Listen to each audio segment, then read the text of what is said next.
Waalaikumsalam warahmatullahi wabarakatuh. Apa kabar anak-anak semua? Baik, Bu. Nah, sudah siap memulai pembelajaran kita pada hari ini? Siap, Bu. Tolong diperhatikan kursinya, mejanya, ataupun sampah yang ada di lantai atau di bawah anak-anak semua. Kalau ada sampah, silakan langsung buang keluar. Dipahami anak-anak Ibu? Paham, Bu. Baik. Ketua kelasnya silakan pimpin doa untuk memulai pembelajaran kita pada hari ini. Siapa ketua kelasnya? Azmul, Bu. Silakan Azmul. Berdoa mulai. Berdoa selesai. Amin. Semoga dengan doa pembelajaran kita hari ini dapat berjalan dengan baik dan lancar ya anak-anak semua. Sebelum Ibu memulai pembelajaran pada hari ini, Ibu mau bertanya, siapa yang tidak hadir anak-anak Ibu semua pada hari ini? Tidak ada, Bu. Hadir semua. Alhamdulillah, jadi hadir semua ya anak-anak Ibu. Nah, di sini Ibu akan bertanya kepada anak-anak Ibu, apa materi yang akan kita bahas? Dakwah hijrah, Bu. Benar sekali, cepat. Berikan aplaus kepada Maya. Jadi, pembelajaran kita pada hari ini adalah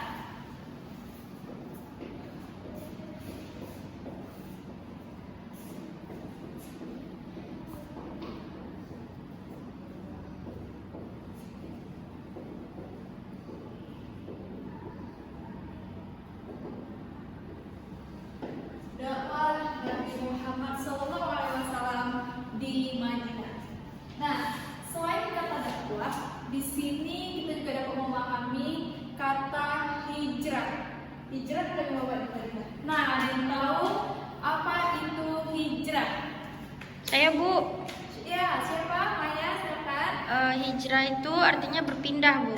Nah, benar. Berikan aplaus kepada Maya. Jadi, hijrah ataupun dakwah itu yakni melakukan perjalanan untuk menyebarkan agama Islam ke Madinah.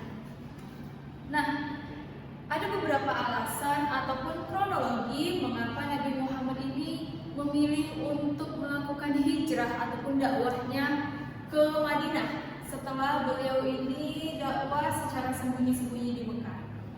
Alasannya karena masyarakat kafir Quraisy yang ada di Mekah itu secara terang-terangan melakukan ancaman ataupun teror untuk membunuh Nabi Muhammad ataupun umatnya. Jadi oleh karena itu Nabi Muhammad memutuskan untuk melakukan penyebaran agama Islam ataupun agama Allah secara lebih luas selain daripada Mekah, yakni beliau beserta umatnya melakukan perjalanan hijrah ke Madinah. Nah, setelah itu menjelaskan kronologi dari hijrah Nabi Muhammad di Madinah tadi, sekarang kita masuk kepada poin selanjutnya, yakni sebab-sebab Nabi Muhammad hijrah ke Madinah. Ada yang tahu sebabnya apa saja? Saya, Bu. Ya, silakan. Yang pertama, atas perintah Allah Subhanahu wa taala, Bu. Ya, benar sekali. Yang pertama atas perintah Allah Subhanahu wa taala.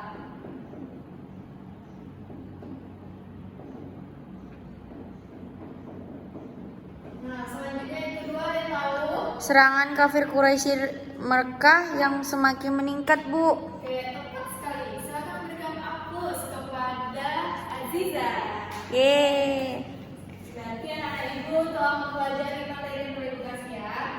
Serangan kaum kafir Quraisy.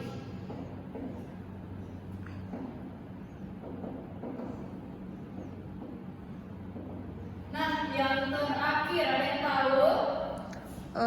Adanya harapan baru untuk mengembangkan Islam di Madinah, Bu. Nah, adanya harapan baru untuk menyebarkan agama Islam di Madinah.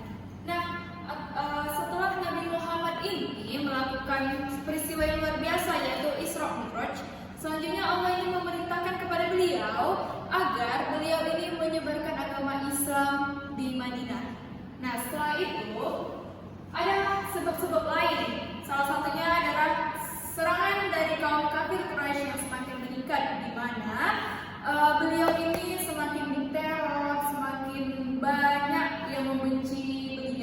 karena kaum kafir Quraisy ini menganggap beliau ini telah menyebarkan berita bohong terhadap mereka semua. Dan yang terakhir, yaitu adanya suatu harapan baru untuk mengembangkan agama Islam di Madinah setelah beliau menyebarkan agama Islam di Mekah. Setelah itu beliau berpikir bahwa sepertinya ada harapan besar bahwa Islam ini akan berkembang lebih besar ataupun lebih maju di kota Madinah. Sampai sini anak-anak ibu memahami apa yang saya sampaikan? Paham, Bu. Alhamdulillah kalau begitu. Nah, selanjutnya itu ibu akan membahas mengenai strategi dari dakwah Nabi Muhammad ini ketika beliau tiba di Madinah. Nah, poin selanjutnya kita akan membahas mengenai strategi dari dakwah Nabi Muhammad ketika ia tiba di Madinah.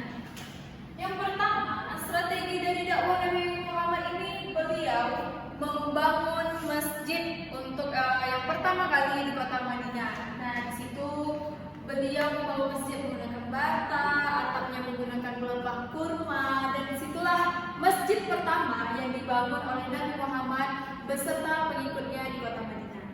Nah, selanjutnya yaitu beliau mempersaudarakan antara kaum muhajirin dan kaum ansor. Nah, kaum muhajirin ini apa? Kaum muhajirin adalah kaum di mana mereka ini berhijrah dari kota Mekah ke kota Madinah. Nah, itu kaum muhajirin. Sedangkan kaum ansor ini adalah umat Nabi Muhammad yang menetap di Madinah. Jadi beliau ini mempersaudarakan antara kaum muhajirin dan kaum ansor. Nah, selanjutnya beliau ini membuat kesepakatan ataupun perjanjian antara orang-orang non-muslim maupun orang muslim yang ada di kota Madinah dengan perjanjian yang biasa kita sebut dengan Piagam Madinah. Oke, Piagam Madinah itu banyak ya, berisi tentang perjanjian-perjanjian antara kaum muslim dan maupun non-muslim yang ada di kota Madinah agar mereka ini tidak bertentangan, agar mereka ini tetap menjalin silaturahmi yang baik dan tidak bermusuhan. Sampai sini ada yang ingin anak-anak ibu tanyakan? Tidak, Bu. Berarti anak-anak ibu sudah paham semua ya? Iya, Bu.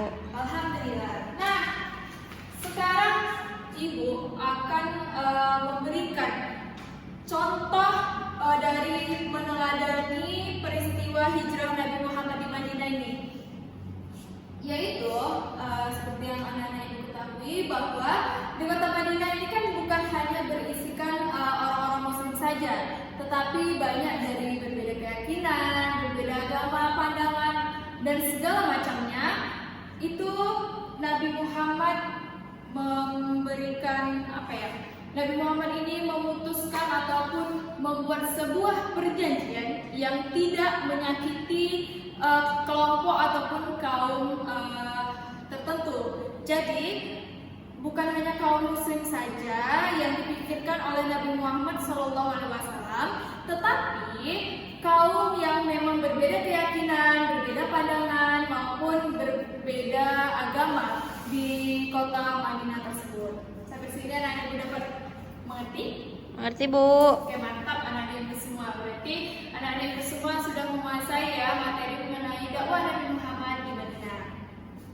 Di sini stop dulu. Oke. Jadi kesimpulan dari materi dakwah Nabi Muhammad di Madinah ini adalah ketika kita mengalami sebuah ujaran kebencian ataupun teror atau segala macamnya, itu bisa kita jadikan sebagai sebuah motivasi untuk kita menjadi pribadi yang lebih baik, pribadi yang lebih keren, pribadi yang lebih dari orang yang menghina kita. Jadi di sini kita juga dapat mengambil kesimpulan bahwa jangan mudah menyerah atas apa, dan kita tidak peduli tentang apa yang orang nilai ke kita, apa yang orang perbuat kepada kita, entah itu kebencian ataupun segala macamnya. Kita harus tetap membuktikan bahwa kita ini bisa untuk mencapai tujuan kita sendiri. Nah, sampai di sini anak-anak ibu ada yang ingin ditanyakan ataupun tidak memahami tentang apa yang ibu sampaikan, silakan sampaikan kepada ibu. Tidak ada, Bu. Tidak ada.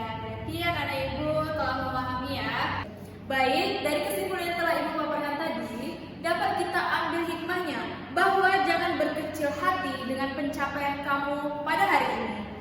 Adapun nilai yang kamu peroleh ini tercipta karena sebuah usaha. Jadi janganlah berpatokan kepada nilai, tetapi patokanlah kepada usaha yang telah kamu capai pada hari ini.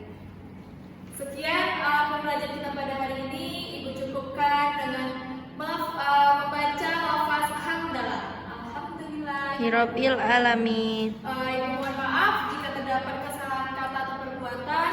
Ibu akhiri. Wassalamualaikum warahmatullahi wabarakatuh. Waalaikumsalam warahmatullahi wabarakatuh. Terima kasih banyak Ibu. Iya. Ini mau ganti. Hati-hati ya Bu. Dah.